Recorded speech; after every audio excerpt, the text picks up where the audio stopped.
should be, I think that's good. Okay, so welcome, Kazu. Thank you so much for agreeing to be in conversation with me over the topic of nonviolence and to share your thoughts. We'll probably go in lots of different directions, but to share your thoughts about kind of these common criticisms of nonviolence and what people say to us when we say that we're kind of into this nonviolence thing. So thank you so much for talking to me about this. Yeah, thanks so much for having me. I'm looking forward to this. Yeah. So first of all, I love your book, Healing Thank Resistance, A Radically Different Response to Harm. I really felt like I related to so much of what you were saying throughout the book. And I really, my intention of kind of having this conversation with you is to capture it for our Daring Compassion Movement chaplaincy training. And because to even put it out wider, because for me, nonviolence and the Southern Freedom Movement is deeply connected to what I feel called to do in the world, the work of kind of centering, healing, and resilience building in our movements. And I had my own kind of numinous moment, as Reverend Lawson talks about, that he had this moment. I think he said he was like 4 years old, right? Where he slaps a child who calls him, a name, and his mother is like, is what else you got? Because this isn't going to work long term, right? And I had a numinous moment in his training because I really thought I was going to go to this nonviolence training. It was at the Haley farm with Children's Defense Fund. And I thought I was going to go to this training and I would learn how to do nonviolent tactics, right? Like I just thought I was going to learn how to show up and be able to do what they did at these lunch counters. And that was going to give me what I needed. And there was this moment where I realized that I was being asked to change everything about my life. I had young children, and I realized that even though I was already committed to not hitting them, to not spanking, I hadn't made the commitment to choose. I mean, I was trying, but what happened was I was still being violent with my words. I was threatening, like, you do that one more time, even though I wasn't gonna, do anything.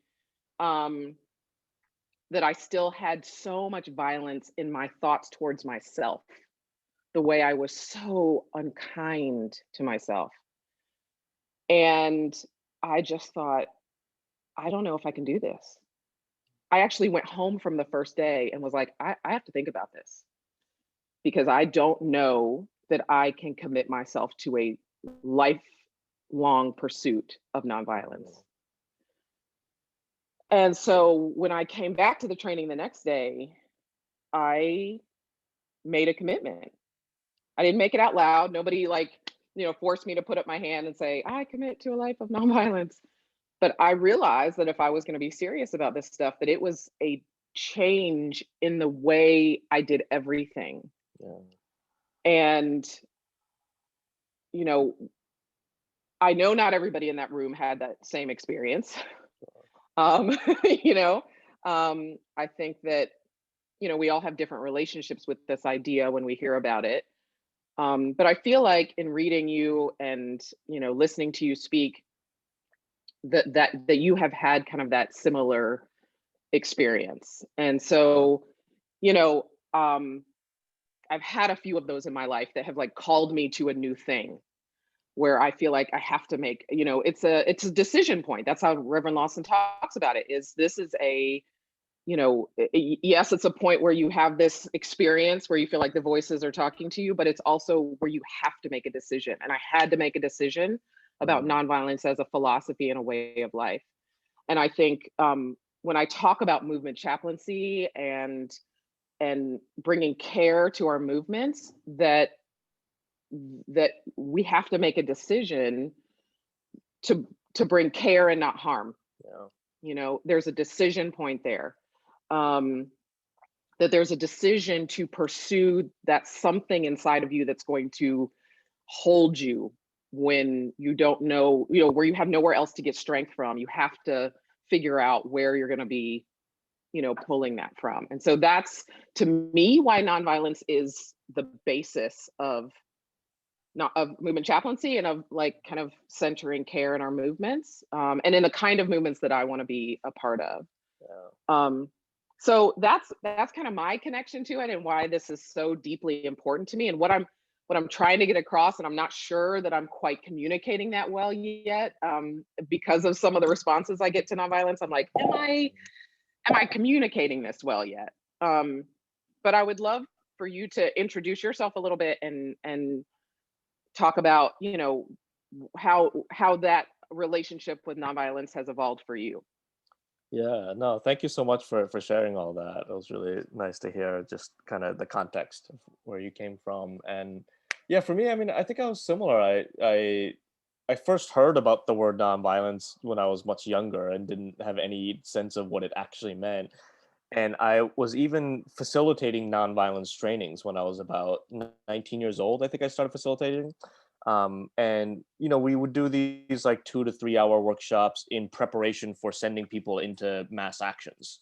I was really active in the movement against globalization in the late 1990s, the anti-WTO, IMF, World Bank type of stuff. And so, yeah, I started facilitating these workshops right before moving people into direct action. And I still remember a time when my friend and I had just finished facilitating a workshop, and we thought the workshop went really well. We were kind of proud of it. And at the same time, we both were kind of looking at each other like there's something missing, like there's some conversation that we need to be having that we're not getting to. And I couldn't quite pinpoint it then, but I felt strong enough about it that I stopped doing these trainings. And fast forward 10 years later, I attended a 2-day workshop called Kingian Nonviolence Conflict Reconciliation that spoke about the philosophy of Dr. Martin Luther King. And those 2 days just completely changed my life forever. And, between the time that I stopped facilitating nonviolence trainings and the time I took the Kingian nonviolence training, all I had been doing was social change work. That was my entire life. And so I thought I had some idea of what the word nonviolence was and some idea of who Dr. King was. And I realized in those 2 days that I had no idea about either of those two things. And I realized that the trainings that I was facilitating back when I was 19 and 20 were not nonviolence trainings. They were nonviolent civil disobedience trainings, which is a small component, right? Like you said, I think oftentimes people think nonviolence is just a tactic. It's a decision to not use physical violence during demonstrations and political actions.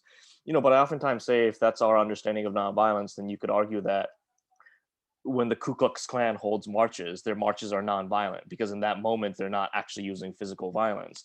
And so, yeah, in those 2 days, I realized how deep the word nonviolence goes. And I've been on a lifelong path since that moment, like yourself, to really understand this word better and to become a better practitioner of it. Yeah. Yeah, I think sometimes too,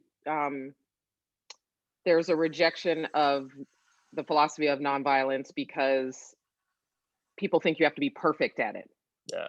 Yeah. Like you need to be this hyper evolved, peaceful person that floats in on a cloud and solves all conflict. I'm definitely not that. I am Right? definitely not that. Yeah. Yeah. And Yeah. I've I heard mean, people talk about how, like, not the idea of nonviolence is pointless because life is violent, and so what's the point of even talking about nonviolence? And yeah, I think that comes from the idea that if you're a practitioner of nonviolence or if you believe in nonviolence, you have to be like pure nonviolence, right? So yeah. So one of the big ideas of nonviolence for me is this idea of soul force, mhm. right? This, well, I think people have different, like they don't understand necessarily what that is. What is that piece of nonviolence for you? This kind of inner soul force.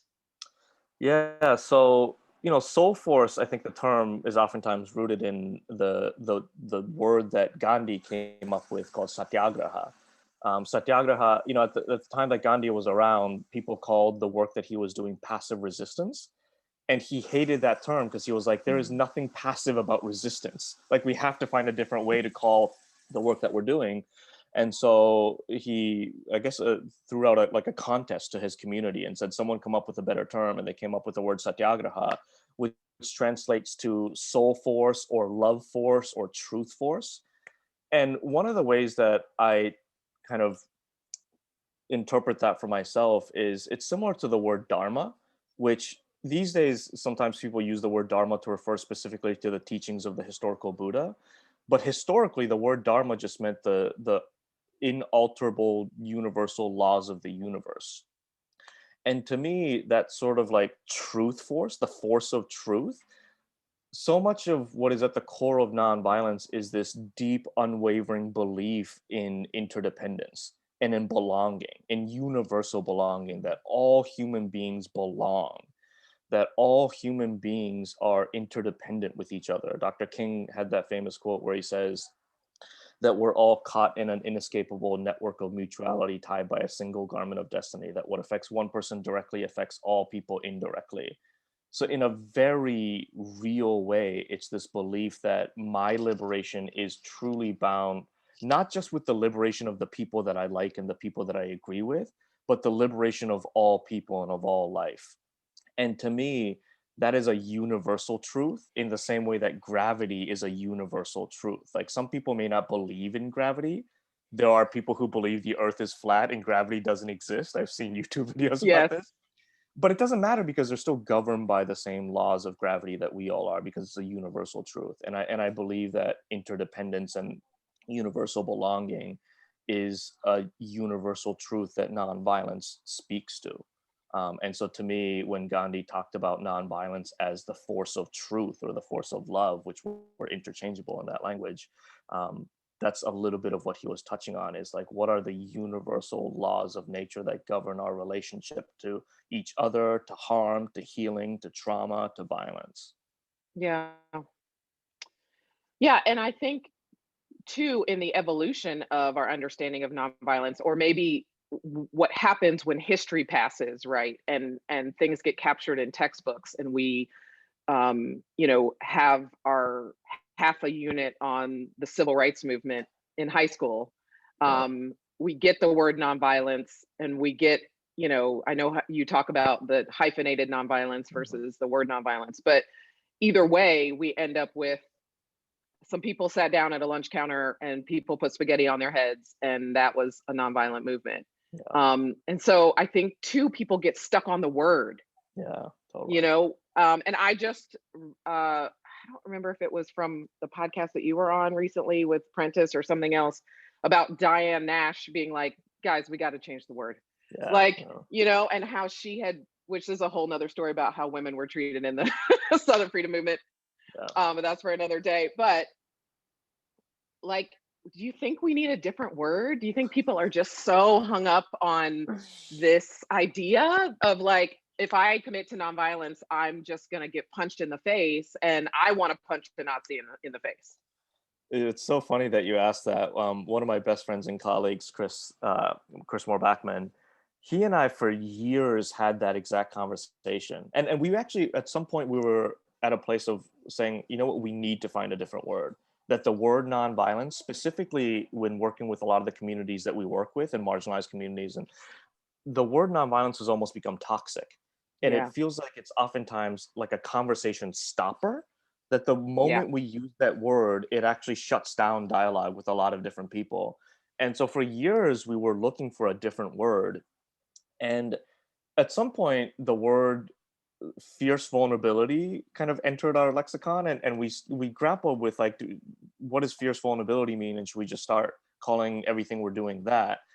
And ultimately, the term fierce vulnerability kind of took on a life of its own, and it's become this whole other workshop that we do and everything. But we also ultimately landed on, no, the word nonviolence immediately connects us with a really important legacy of struggle, and that we want to maintain that relationship. So we're going to double down on re-educating people about the power and the strength of that word. And it feels like an uphill battle, but yeah, that's where we ended up. Yeah. Well, yeah, it does help us stay connected to that legacy. For me, it's important to be connected to that legacy of the Southern Freedom Movement, and I think other peace movements around the world. Yeah, And when we start to look at that, we realize there really is a rich history and a rich present that we can be pulling from. We don't have to, sure. kind of um, reinvent the wheel every time. Um, So what's the kind of number one criticism? Because in your book, you don't have, they're not listed in order, like this is the biggest criticism I get. What do you think is the thing that most gets thrown at you about nonviolence? Yeah, there's so much. I mean, I think so much of what gets thrown at me in terms of criticisms of nonviolence is ultimately rooted in, I don't know if I want to say a misunderstanding, at the very least, a different understanding of the word nonviolence than I hold. Books like How Nonviolence Protects the State and Pacifism is Pathology, which I've read. Um, I've read them and I ended up agreeing with a lot of the criticisms that they had, but it was because they were criticizing something different than the word nonviolence as I understand it. Um, and the word nonviolence, like it is a challenge, right? Because like I think most of the criticisms are rooted in people's understanding that nonviolence is more about what not to do, and therefore it's a limiting thing in terms of like the diversity of ways and tactics and strategies that we have to fight for for justice and liberation, and that people think nonviolence limits the options that we have.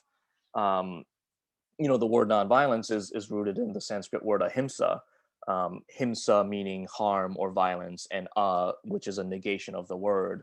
And so, literally translated, it translates to nonviolence. But from what I understand, in the Sanskrit language, words like ahimsa, even though literally translated it means non-harm, the cultural context and understanding is that it spoke a lot more to what is present than just what is absent.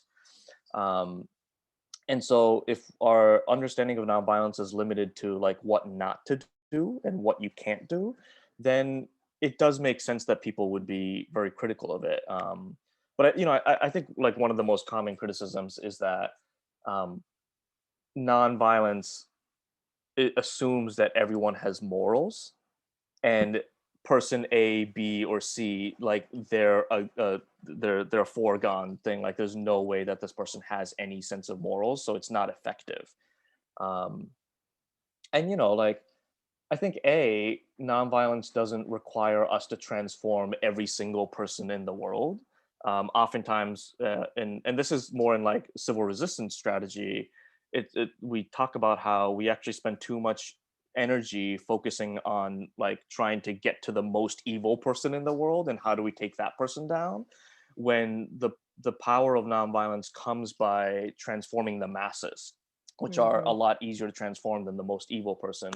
But I think I also like I've done a lot of work with incarcerated people and have heard hundreds of stories of people who have committed some of the most horrendous acts of Mhm. violence.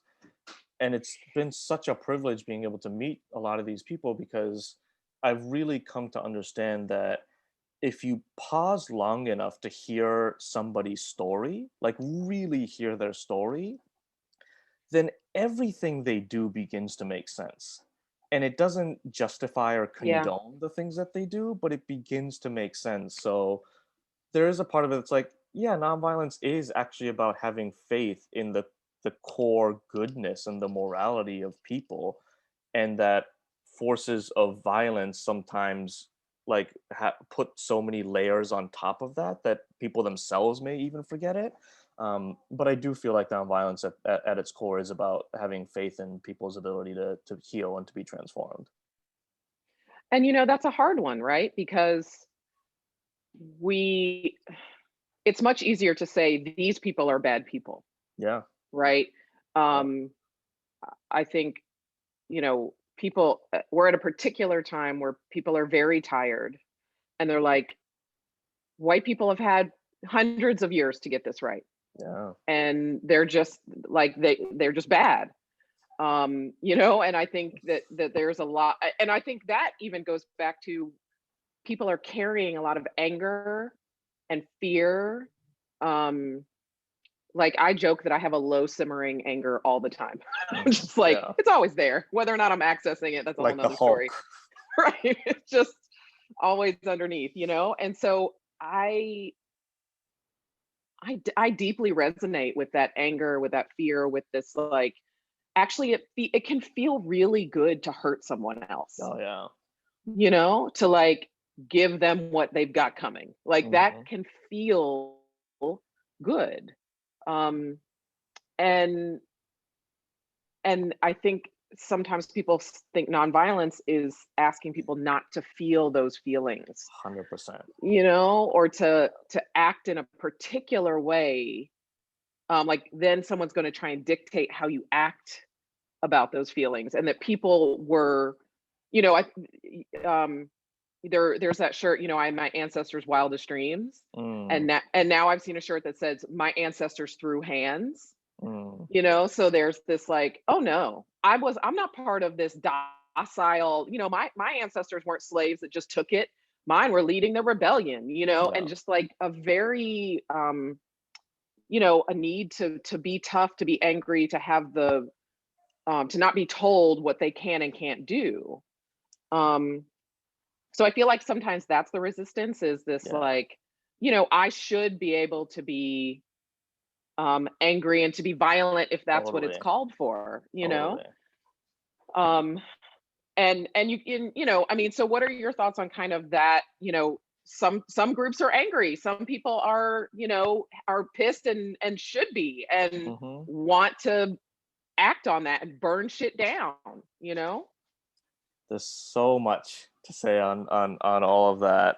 You know, I oftentimes talk about how I think Dr. King was actually one of the most pissed off people in the nation at the time. You know, like we forget how militant his politics were. It wasn't just like kumbaya, right? Um, you know, Gandhi said over and over and over again throughout his life that if your only option is to be a coward or to fight violently, then it's always better to fight violently. That fighting with violence is much closer to his understanding of nonviolence than doing nothing and just accepting things as they are. So I think that's one important thing to know. Again, that nonviolence is not just about like taking it, right? There's a huge misinterpretation and misunderstanding of the idea of turning the other cheek, and a lot of these common like phrases. I think, you know, I mentioned the words fierce vulnerability earlier. A lot of what we're kind of like thinking through within the umbrella of fierce vulnerability is the synthesis of this ancient lineage of nonviolence with some of the newer sciences around trauma healing, because trauma healing is something that just didn't exist in Dr. King's days, right? And I think a lot of trauma is rooted in our inability to really like honor and release our anger and our rage and our grief and things like that. And one of the things that we say in the Fierce Vulnerability Workshop is historically, if you go to a nonviolence training, it oftentimes has been about the blockades and how to talk to the police and how to talk to the media and do all that kind of thing. And I think um, there's a new kind of generation of nonviolence trainings that needs to emerge that incorporates that, but also in the short term, learning emotional regulation tools so that when we're on the front lines and we get triggered by something, we can regulate ourselves so that we can really stay grounded in our long term goals. In the medium term, I think the importance of grief work and rage work, because I think you're right that there's oftentimes like a moral judgment cast on expressions of rage from nonviolent communities, and that's hugely problematic. Like, you know, I say this about like even violent riots all the time, that like a riot is what happens when you don't give a community peace for 500 years. Like, what do you expect people to do? And as unstrategic as a riot may be, depending on your perspective on things like that, in some way it's still a cry for peace, right, from a community who has never had it. And so I think rather than casting moral judgment on those outward expressions of rage, we in our movement spaces need to create more safe containers for people to actually be able to express their rage and for that rage to be seen and held and honored, because those are legitimate responses to the injustices of the world. And if we in our community aren't creating spaces for rage and grief to be expressed and to be held and to be seen and to be honored and to be released, it's going to get released on a gas station. And like the need of releasing and expressing rage is really important and legitimate. The strategies that people go about doing so may be effective or not, but I think it's really important for our movements to really be intentional about creating spaces for rage. And then long term, what are we all doing to heal from our own traumas that we hold, so that we can show up in movement spaces in a good way. Um, so yeah, I think it's that rage piece is really important, that we not judge expressions of rage, but be intentional about creating safe containers for that rage to be honored. Mhm. It's like we can understand that. Like my undergraduate education was in child development, so we can understand to an extent that like a child, a toddler, even a school age child needs to be able to express when they're angry Yeah, or sad or, and I mean, those of us who study it, often though we've been raised unable to have those expressions as a child, sure. right? Because it feels unsafe to do so. It feels unsafe for the parents because they've never learned to regulate their own emotions. The child, we don't know how to create a space where a child can kick and wail and do the things, right? And so, you know, we have a big giant glass table in the living room, you know, and that's where the tantrum's happening, right? But what if we knew how to do that Yeah, from an early age, right? And so I think there are, you know, tools that are trying to get us there, like nonviolent communication, things like that, right? But we're all kind of, I think that's why we end up as adults who then want to just let our rage out, even though we wouldn't necessarily think that was okay with a toddler. You know, we yeah, want to do something, whether we've learned how to help them or whether it's, you know, spank them. Like we have some sort of thought that maybe we should be doing something for this little person. But then when it's older, it's like you either need to shut it down or burn it down, right? We yeah, don't really have a way to do it. And I've been thinking about this a lot too, because um, you know, I feel like we do need to have kind of ways to expand that window of tolerance, right? Like hmm, ways to expand how we can build resilience, essentially, right? Be able to deal with all this stuff. Because once you're awakened to everything that's wrong in the world, or you're just decided to do something about it, hmm, the trauma is continuing to build, and you know, you have this sense of wanting to do something about it. And definitely. I feel like what's maybe different about right now is that in the Southern Freedom Movement, because and I'll just talk about Black communities, segregation had its own ugliness, and segregation made sure we had communities. You know what I'm saying? Like if you were going out and you were participating in protest, you were likely coming home to a Black community where everybody looked like you, affirmed you, you had been created in that environment. And so now going into these mixed race environments specifically to change the world, Yeah, you had some sense of who you are. You had a fairly high, you know, a like sense of who you were and like window of tolerance. You had stuff to pull from. yeah, You know what I'm saying? totally. And you know, Mama Ruby talks about this all the time. They were living together in community. So there were Yeah, all these like houses and spaces where young people were coming together and were doing this work. And so, yeah, you could spend most of your time on tactics hmm, because you had other spaces to do that kind of hmm, grief work, rage work, like yeah, you were doing it, right? yeah, And so I feel like this iteration of movement, we have it. There's some of it for sure. sure, sure. I don't want to discount anybody's work there. And we also have like facsimiles of that where it's like, yeah, you're going to live and work together 12 hours a day. And, you know, like there are particular movements that are doing that. There's like, we're going to get together every once in a while and have a barbecue. But, you know, and many of us are living in communities that aren't as kind of, you don't grow up in those kind of monocultures anymore where you get to, where Yeah, your identity has been affirmed for 15 years, 18 years before. You see what I'm yeah, saying? So I totally. wonder if Yeah, that's part of where we've lost, or we're just this iteration, we're just dealing with different factors. And like you said, we need to move into some trainings that are just acknowledging that that's where we are today. Yeah, and there's so many factors. I think the loss of a sense of like deep belonging is one of the biggest challenges in movement spaces right now. Like, I think if a person doesn't feel a real deep sense of like unquestionable, unwavering belonging, then it's really hard to live into a worldview of interdependence and liberation of all people. That's right. Right.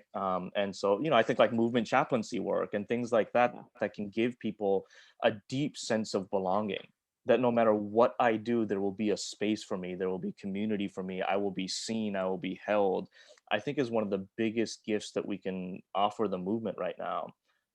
Whether it's belonging in faith or belonging in nature, which I think are some of the deepest forms of belongings that we can have. Or just, one of the projects that I'm involved in right now is called the Yet to Be Named Network. And it really focuses on like everyone in the movement is part of a small team of no more than 8 people. And those Mhm. 8 people meet like once a week and do really, really deep, like self-reflective healing work. So that you can begin to have, when you go into a demonstration of 10,000 people, like it can feel inspiring, but it can also feel intimidating to be one of 10,000. But if you're Yeah. one of 8, if you're one of 4, and so I think the more we can really create structures of belonging within movement spaces, the more powerful our spaces can become. Yeah. Totally agree.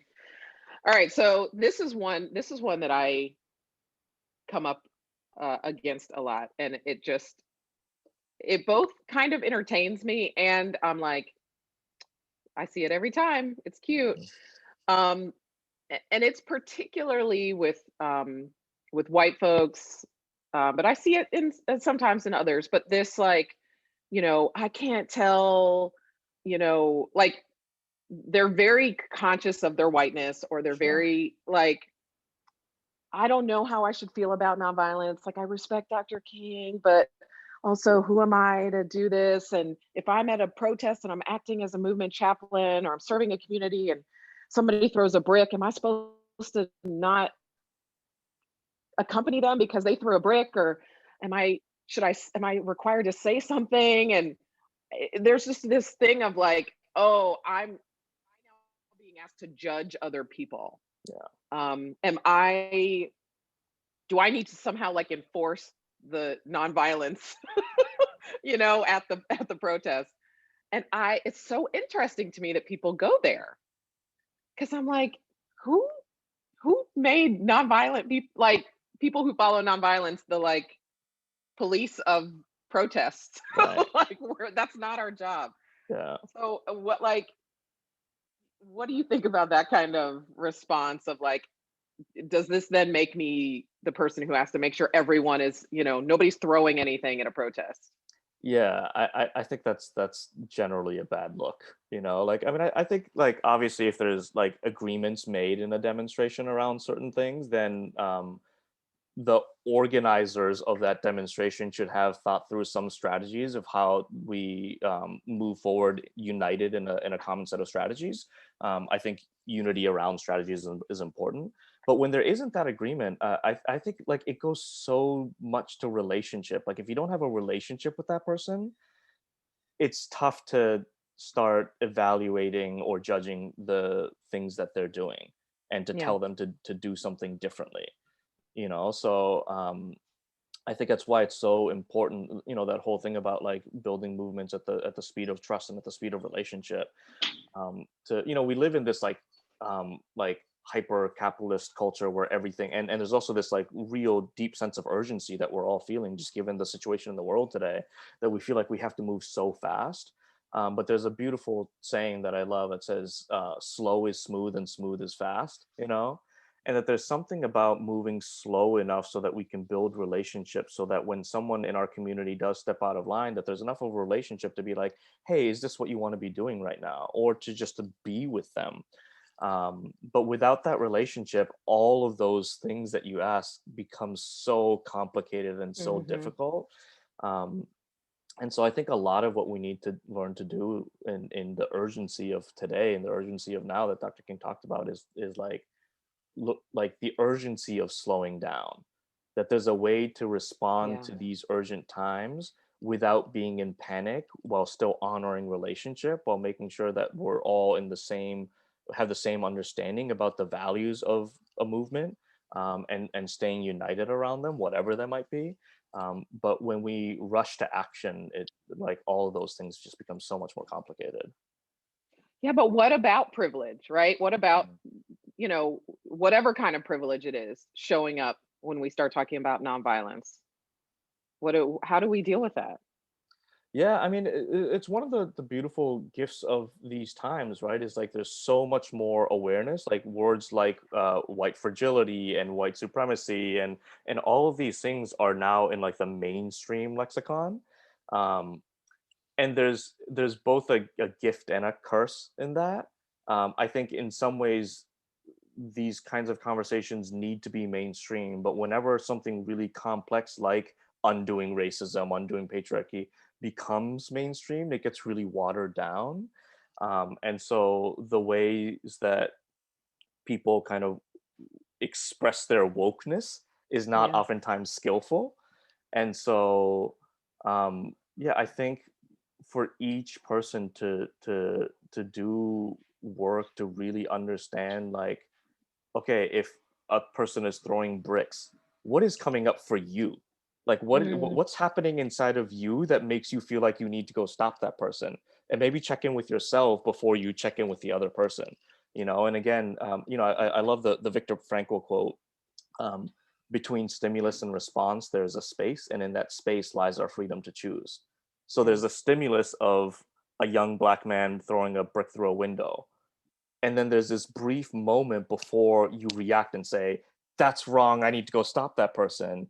And like, can we slow down enough to expand that space and look at ourselves and say, like, what's arising in me that is like giving me this reaction, and is there something in me that I need to look at? Is am I aware of all the positionality and the privilege that I hold that makes me have this response to that person? So again, even on an individual level, it's just like, can we slow down enough before we Yeah. react to things? Yeah.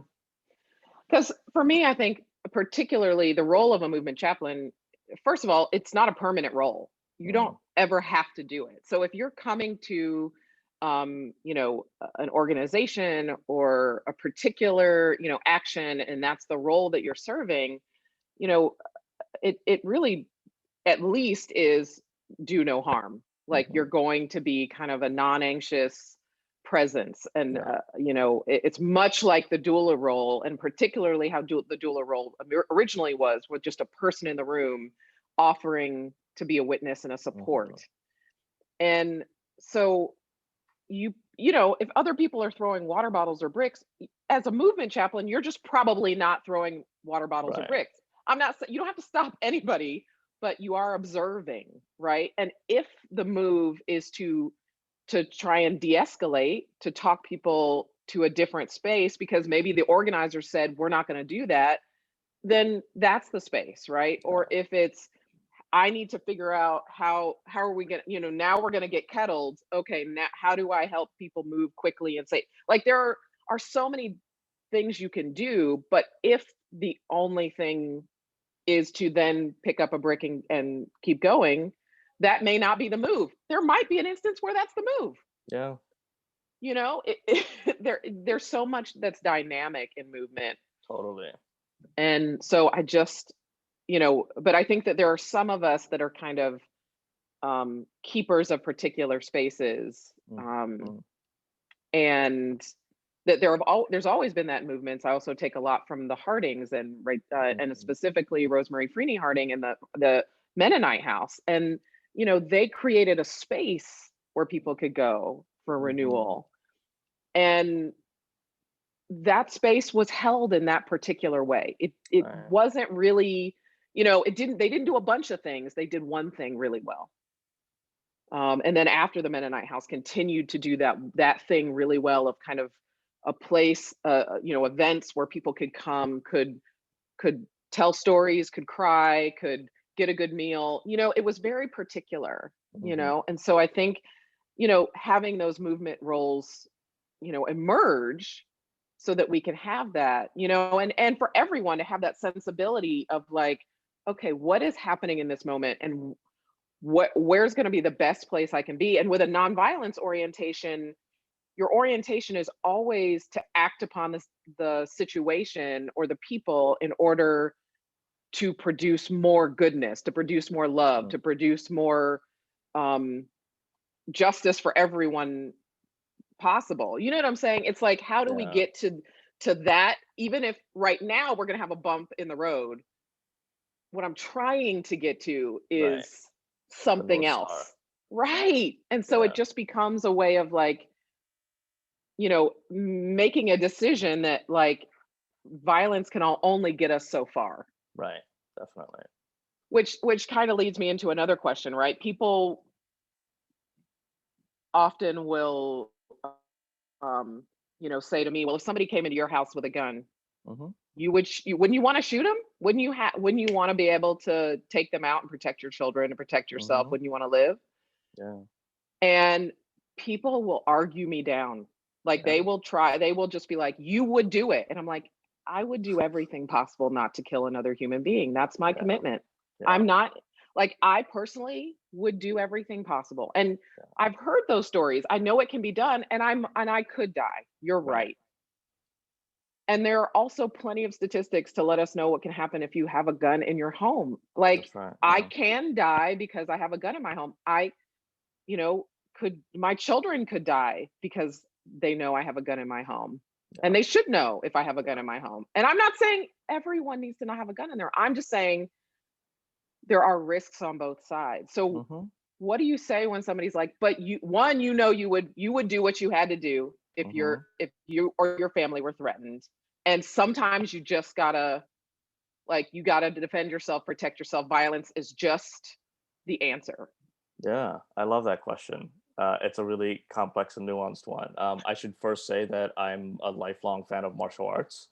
Um, I think part of it for me actually is the more comfortable I am with the possibility of physical confrontation, the less likely I am to panic and end up punching someone, right?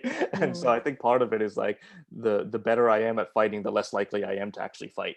Um, I think the violence for self-defense thing, like, I think it's important to acknowledge two things. One is that the more trained we are in nonviolence, the more options become available to us in the heat of an extremely escalated conflict.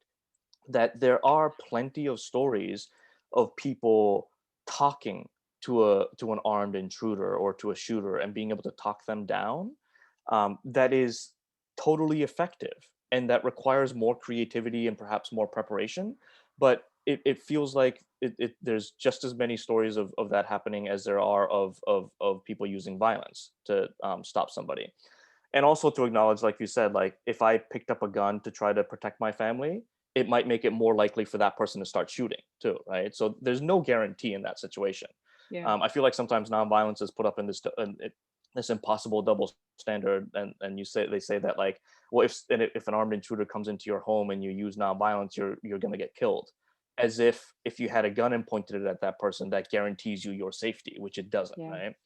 But also just to acknowledge, like, violence can be perfectly effective in keeping you alive, in protecting your family. Like that, there's great value in that. And again, I don't think it's the place for people to judge people who feel like that's their best way to protect their loved ones.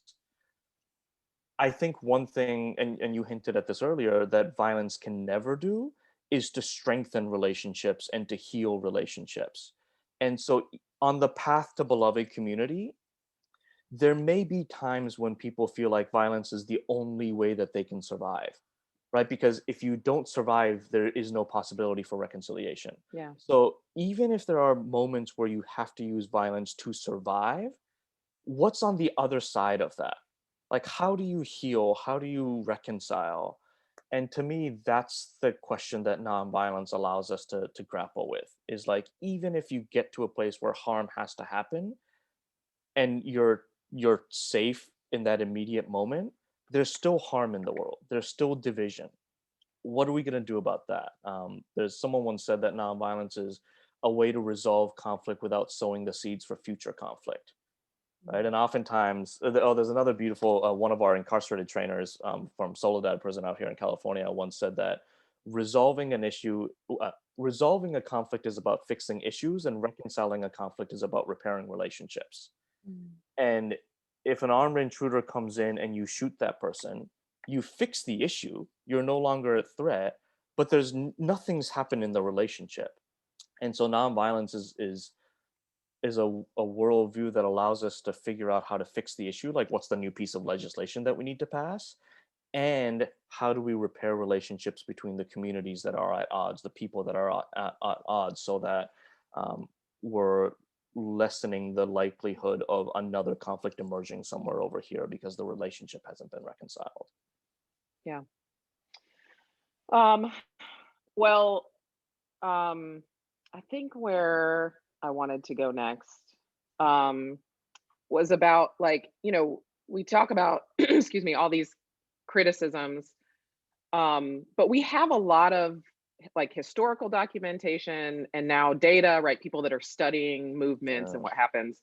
And we know that nonviolence movements work, and right. we could argue all day about what that means for it to Sure. work.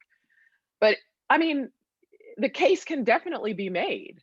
Um, and violent revolution works as well. Mhm. But there's a lot of kind of historical and data to support nonviolence working. So why do you think there's this still, even though we have the proof, where do you think the resistance to it comes from? I think a lot of it has to is rooted in what we talked about earlier about like people misunderstanding of nonviolence as not doing something. I think also, take something like property destruction. We have this endless debate about whether or not property destruction is right or wrong, or is it violent or not violent even. And to me, I'm less interested in that argument and more interested in trying to discern whether or not property destruction is effective or not effective. Because when we ask that question, then by default we have to ask the question, what is our goal? Like, what are we trying to accomplish? And I feel like oftentimes in our movements we put the cart in front of the horse and we Mm, start arguing about what tactics are best before we agree on what our goal is.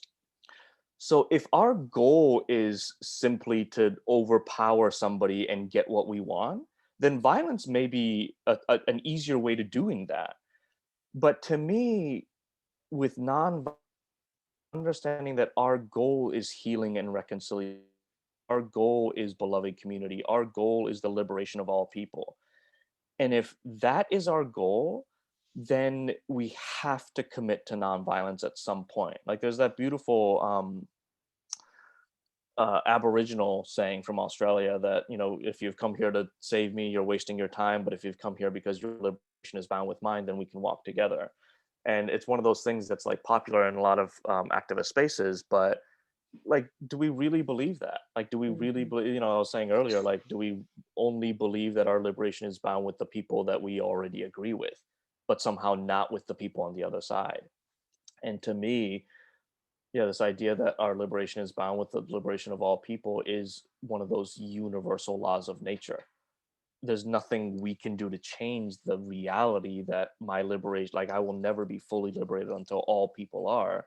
And so, if we really believe that, and we're clear that that's our goal, that we're actually working, like we say justice for all people all the time, but do we really mean it?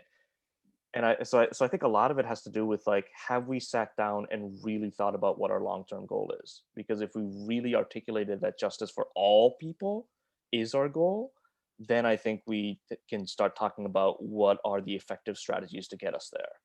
Yeah. Well, two more questions before we wrap up.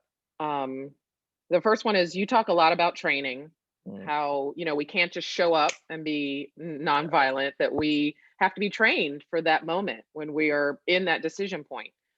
And so what do you think training needs to look like? I mean, does everyone need to take a Kingian nonviolence 2-day training? Does everyone need to study for weeks and weeks in a monastery? Like, what are some practical ways and like, how to incorporate this so we can actually cultivate nonviolence philosophy into our lives? What's that story? I think it's a Japanese story, so I feel like I should know this, but it's like the 100 monkeys doctrine or something, where there's a group of monkeys that are isolated on an island, and they used to eat these fruits that fell onto the beaches, and they used to Uh-huh. eat it straight from the sand, so they get all the sand and grit in their mouth. And at one point, one monkey learned how to like rinse the fruit before they ate it. And another monkey saw that monkey doing it and they started doing it. Another monkey saw that one. And at some point, like 100 monkeys all started washing their fruits.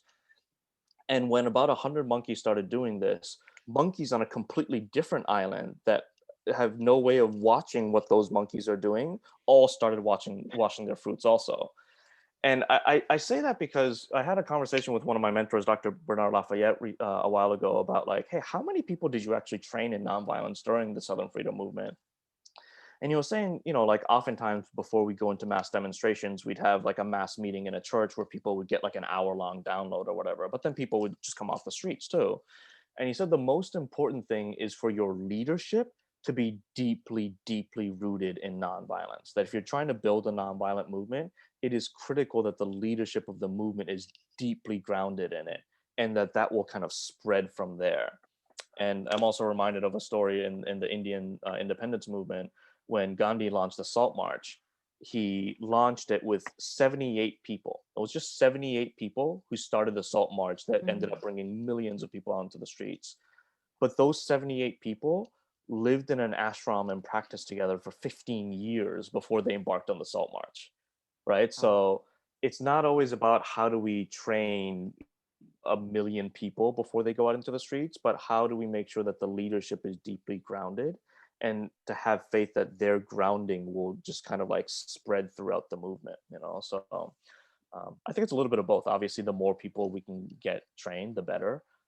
But particularly the leadership is important. Yeah. And I love how you, in healing resistance, even break it down to like different nonviolence weights, right? Mm, Like if all you got is 5 minutes to meditate, yeah, meditate for 5 minutes. yeah, If you have time to reflect in your journal about a conflict that you had and maybe think about it from the other person's perspective, do that. If you have more time, talk to a friend about it. Like there are ways we can be flexing our nonviolence muscles that yeah. and actually doing that training that and they don't even have to be extraordinary. I think about the times when I'm still learning, when I notice that I'm upset with my child who, is much older now, and I can be like, okay, I'm going to breathe. I'm not Yeah. like, what do they need from me right now? What do I Yeah. need from them right now? How can I Mm. access that instead of just, being angry? That anger is trying to tell me something. So now what can I do with it? And it takes longer and it's more irritating. And I could just be like, I said, take the garbage out. Like Yeah, I could totally. do that. And is that what I want to cultivate in our relationship? Yeah. And And to give so yeah, yourself practicing. compassion if you do end up yelling at them too, right? Because I mean, come on, like life is tough. Because I've told you 5 times to take the garbage out today. Yeah, totally. Yeah. So lastly, for those of us who are wanting to bring more healing, more resilience, more love and compassion to our movements, whoever we are, whatever our roles, um, and whatever we actually do in trying to create a better world, what do you think we need to cultivate and practice Mm. in order to bring that forth? You know, I'm going to share a story that, like, you mentioned the nonviolence weights. This is like heavier weights. When you start working out, you have to start small. But just to share an example, about 10 years ago, I realized that there was a childhood experience that I had gone through 20 years prior to that. That in my head, I'd always told myself like, oh, it happened 20 years ago. I'm over it, right? And the first time I ended up sharing it out loud in a group, I just completely went into panic and broke down, and I could barely get a breath in. And in that moment, I realized that I wasn't okay, that I was like carrying this deep trauma from a childhood experience that I'd never even considered. I had no idea how hurt I was still over it. And B, from that moment on, I realized that there was a really difficult conversation that I needed to have with my family. And from that moment, it probably took 8 years of therapy and like group processes and journaling and meditation retreats to actually build up the courage to have that conversation with them. Um, but I realized that the weight of the pain that I was carrying was impacting every relationship in my life. And that's oftentimes the like even like the arguments that I have with my partner about like who cleans the toilet or whatever is oftentimes in some way rooted in these like deep childhood experiences.